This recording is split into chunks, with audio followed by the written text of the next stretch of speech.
Bwana Yesu asifiwe, ndugu msikilizaji wetu wa kipindi chetu cha tafakari ya siku. Siku ya leo ni njema machoni pa Bwana na machoni petu kwa sababu ametupa kuiona, na si kuiona tu bali ametupa kuiona tukiwa na afya njema na uzima ndani yetu. Hivyo basi, ninamshukuru Mungu kwa ajili yako na kwa ajili yangu, wewe ambaye Bwana amekujalia neema hii ya siku ya leo. Karibu katika kipindi chetu cha tafakari ya siku. Na siku ya leo tunayo tafakari kutoka katika kitabu kile cha Luka sura ya 9 mstari wa 18. Biblia inasema, ikawa alipokuwa akisali kwa faraga, wanafunzi wake walikuwepo pamoja naye. Akawauliza, je, makutano hao wanasema ya kuwa mimi ni nani? Wakamjibu wakisema, Yohana Mbatizaji, lakini wengine Eliya, na wengine kwamba mmoja wapo wa manabii wa kale amefufuka. Akawaambia, nanyi mwasema ya kuwa mimi ni nani? Petro akamjibu akasema, ndiwe Kristo wa Mungu. Ndiwe Kristo wa Mungu. Akawaonya akawakataza wasimwambie mtu neno hilo, akisema, imempasa mwana wa Adamu kupata mateso mengi na kukataliwa na wazee na wakuu wa makuhani na waandishi na kuuawa na siku ya tatu kufufuka. Bwana Yesu asifiwe sana.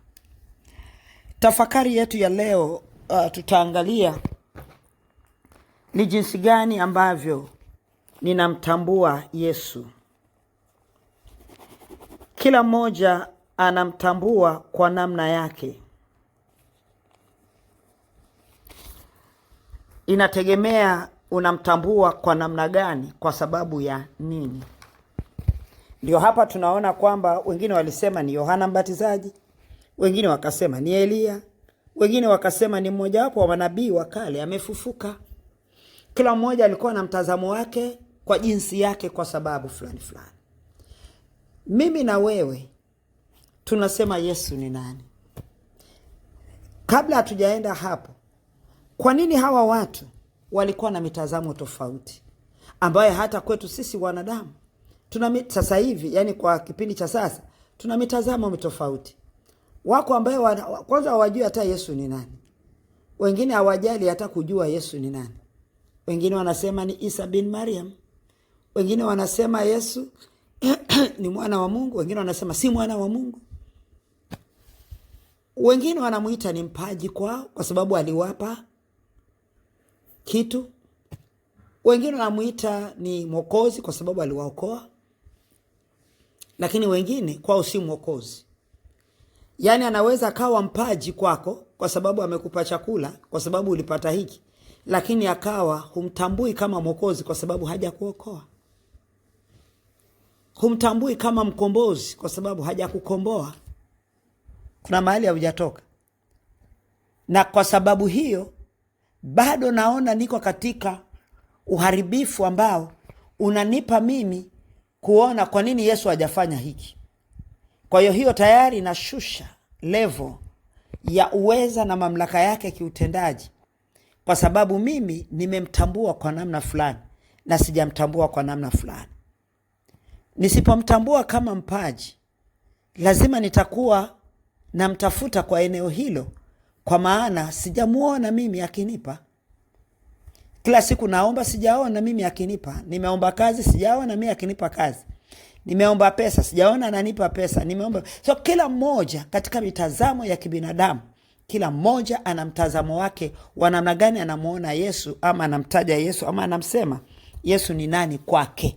Kwa sababu ili mimi niseme Yesu ni nani kwangu, nitakuwa na kielelezo cha kusema yeye ni nani kwangu kwa sababu ya. Sasa kama yeye amekuwepo kwangu katika, yani yeye ni overall in charge, anahusika na mambo yote ya maisha yangu, then nitamtambua Yesu Kristo. Nitamtambua Yesu, ama nitamsema, ama nitamtaja Yesu kama ndiye Kristo wa Mungu. Kristo ndiye aliyebeba utukufu wa Mungu. Kristo ndio aliyebeba utukufu wa Mungu. Hiyo ndiyo ile nafasi ambayo inadhihirisha uweza wa Mungu na mamlaka yake katika kumfunua Mungu Baba kwa wanadamu. Anafunuliwa na Kristo, kwa sababu ndio amebeba utukufu. Yani yeye ndio utukufu, yani yeye ndio huo utukufu wa Mungu Baba. Sio kwamba amebeba, ndiye huo utukufu. Hapo ndiye huo utukufu, kwa sababu anapokuwa yeye ndio huo utukufu, kuna vitu vyote ambavyo vilivyotakiwa kuonekana vinavyomhusu Baba yangu na mimi. Kumbuka, Yesu Kristo kama mwana wa Mungu alitumwa kuja duniani kuukomboa ulimwengu. Sasa anapokuwa amekamilisha, na Biblia inasema katika ile waraka wa kwanza wa Yohana sura ile ya 3 mstari wa 8b kwamba kwa kusudi hili mwana wa Mungu alidhihirishwa ili azivunje kazi za shetani. Sasa kuvunja kazi za yule mwovu adui shetani ni kubomoa mamlaka ya kiutendaji ya shetani ndani ya mtu, iliyokuwa imekaa kama kizuizi cha mtu kumjua baba yake, kumuona, kumjua baba, niseme hivyo. Na ambapo sasa ili niweze kumjua baba, namjua baba kupitia utukufu wake. Hakuna anayeweza kuona utukufu wake akasikaa mbele yake. Israeli walikimbia, wakakataa, wakasema Musa, wewe nenda wewe utuletee. Lakini Mungu anajifunua kwetu kama Kristo ambaye ndio huo utukufu, ili kuweza kujiungamanisha, kujipatanisha, kumweka mwanadamu karibu na yeye, hata niweze kuugusa utukufu wake. Nitaugusa utukufu wake ninapokuwa na Kristo. Yesu alisema katika Yohana sura ya 14 kwamba mstari ule wa 22, 23 mpaka 24 hapo, lakini nitazungumzia kipengele kimoja kwanza 21. Alisema ya kwamba mtu atakayetii neno lake, agizo lake, nitatumia hivyo, agizo, neno, amri, baba yake atampenda. Anayetii neno lake yeye Kristo, ambaye anayemtii Kristo, aliyemtambua Kristo ni nani? Baba yake atampenda, na akishampenda baba atakuja, atafanya makao ndani yake. Maana Kristo atakaa ndani yako. Kristo atakaa ndani yako kuportray, kuachilia ule utukufu wa Mungu ndani ya mtu. Kuna mtu anaelewa mimi nasema nini hapa? Kuachilia ule utukufu wa Mungu ndani ya mtu, ndipo watu watakapokutazama wewe watamuona Mungu ndani yako, kwa sababu utukufu wake Mungu ndani ya Kristo Yesu unang'aa ndani yako. Haleluya! Kupitia maisha yako na kupitia kila kitu ambacho unachokifanya. Ndipo akanasema kwenye kitabu kile cha Wakolosai sura ile ya 14, anasema, nitaanza 13. Naye alituokoa.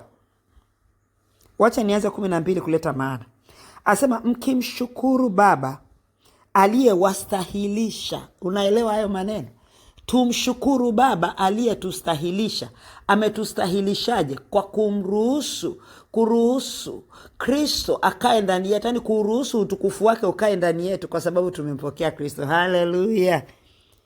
Kwa sababu gani tumempokea Kristo? Anasema mkimshukuru Baba aliyewastahilisha kupokea sehemu ya urithi wa watakatifu katika nuru. Haleluya! Naye alituokoa katika nguvu za giza, akatuhamisha na kutuingiza katika ufalme wa mwana wa pendo lake. Ufalme wa mwana wa pendo lake. Amempa mamlaka yeye Kristo. Na Kristo alisema, Yesu Kristo alisema pale kwenye Mathayo sura ile ya 28, nimepewa mamlaka yote. Kwa hiyo Bwana Mungu amemstahilisha Yesu ili Kristo Yesu atustahilishe sisi. Kwa hiyo sisi sasa tunaingizwa katika ufalme wa mwanae, katika ile nafasi ya Kristo Yesu mahali ambapo utukufu wake Mungu unabebwa. Wao, mimi nimestahilishwa nikawekwa hapo. Nilipowekwa hapo ndipo nikaingizwa katika ufalme huo wa mwana, ambaye mwana ni nani? Yesu Kristo. Nilipoingizwa hapo, anasema mstari wa 14, ambaye katika yeye tuna ukombozi wetu.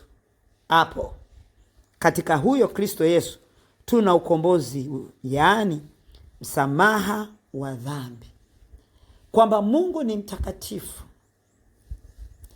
na katika utakatifu wake utakaswa kwa sisi, na sisi ili tuweze kutakasa Mungu katika nafasi yake ya utakatifu, Kristo Yesu lazima ahusike na maisha yangu kama mkombozi na kama msamaha na kama dhabihu, msamaha wa dhambi na kama dhabihu aliyejitoa, kwamba alijitoa, sasa ndo amepewa nafasi ya kubeba, yani yeye ndio huo utukufu, mng'ao wa huo utukufu.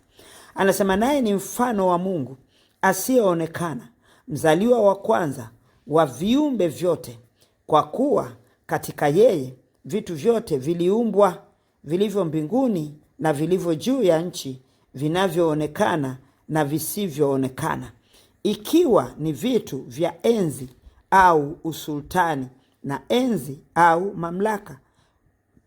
Vitu vyote viliumbwa kwa njia yake na kwa ajili yake, naye amekuweko kabla ya vitu vyote, na vitu vyote hushikana katika yeye. Yeye ndio huo utukufu. Kwa hiyo kila kitu kuhusu Mungu vimeshikanishwa, vimeunganishwa, vimeshikamanishwa, vipo, ndio viko kwake yeye. Huyo ndio maana yeye ni Kristo. Anasema na vitu vyote hushikamana katika yeye, naye ndiye kichwa cha mwili, yaani cha kanisa, naye ni mwanzo, ni mzaliwa wa kwanza katika wafu, ili kwamba awe mtangulizi katika yote. Awe mtangulizi katika yote, kwa kuwa katika yeye ilipendeza utimilifu wote ukae. Hapo ndio alikuwa anapataka. Ilipendeza utimilifu wote ukae, yaani utimilifu wake Mungu Baba uko ndani ya Kristo. Na mimi ili niweze kuona ule uweza wake, ambaye ndio tunauangalia hapa katika hichi kitabu cha Luka, tunaona huo utimilifu wake. Sasa Mungu Jehova umekaa ndani ya Kristo, na mimi sasa natakiwa nimtambue Kristo katika huo utimilifu alioubeba. Nikimtambua Kristo katika utimilifu huo, ndipo nitakapouona ule uweza wa Mungu ukitenda kazi, kwa sababu Kristo amekamilika katika yeye. Haleluya. Kristo amekamilika katika yeye. Sasa tunatakiwa tumtambue Kristo kama huo utimilifu wake Mungu. Na kama Kristo ndio huo utimilifu wake Mungu, je, kuna jambo gumu asiloweza kufanya? Siku zote namwambia Mungu, natamani, yani nikisema hivi nasikia jump in, ingia ndani uweze kuyaona hayo mastajabu. Yani naona kama vile kuna kapchungu kubwa natakiwa kwenda kutumbukia huko ndani, kama wale walikuwa wanatumbukia wakitoka ni wamepokea uponyaji. Yule kiwete kakaa pale miaka 38, hawezi ingia pale ndani. Kiwete miaka 38, lakini ameshindwa kuingia kwenye ile birika. Yani hilo birika hilo lenye chemshko, basi pale ndio pana kila kitu. Kwa hiyo tumtambue Kristo katika huo kamilifu. Usimtambue Kristo kama mkombozi ili akukomboe kwa sababu una mashetani. Usimtambue Kristo kama mkombozi ili akukomboe kwa sababu mapepo yanakuzunguka. Usimtambue Kristo kama mkombozi ili akukomboe kwa roho za familia. Mtambue Kristo katika utimilifu wake. Unapomtambua katika utimilifu wake, hayo yanatii na kupiga magoti na kuinama mbele zake na kuondoka. Tusizunguke kwenye mduara ambao hauna mwisho. Tukatambue ukuu wake Kristo katika ule utimilifu wote aliopewa. Na anasema katika Mathayo 28, nimepewa mamlaka yote mbinguni, duniani na hata kuzimu. Kote kila mahali nimepewa mamlaka. Anasema nendeni.